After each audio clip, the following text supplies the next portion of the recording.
Po, të qëndrosh gjatë në pushtet, nuk mund të nënkuptoj të zësh rrugën të rinjve dhe forcave të reja.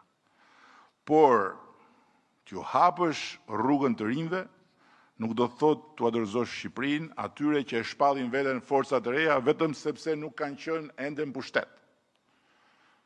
Do të thot hapësh partinë,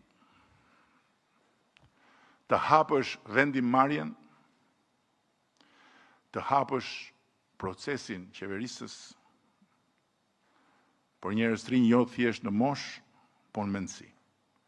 Të krijosh hapësirë për ide të reja dhe të mundësosh burime energjish të reja. Të prodhosh drejtues, dhe jo vetëm ndjekës, duke u bërë në çdo hap shembull për të ndjekur edhe nga të tjerët. Unë nuk dua që ne qëndrojmë sa më gjatë në vendet ku jemi ulur, po t'i kryejmë së bashku gjërat që do të qëndrojnë shumë më gjatë se sa të gjithë ne në këtë vend që është i të gjithëve ne.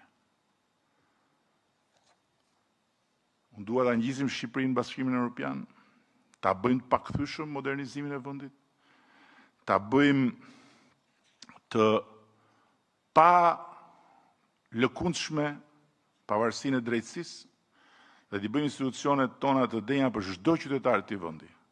Të afta të funksionojnë njësoj në mënyrë të barabartë për të gjithë, të fortë apo të dobët. Të japim jetë një marrëdhënie tjetër mes qytetarit dhe qeverisë, dhe ta vëmë partinë në dispozicion të qytetarit dhe të shtetit, jo qytetarin dhe shtetin në dispozicion të partisë.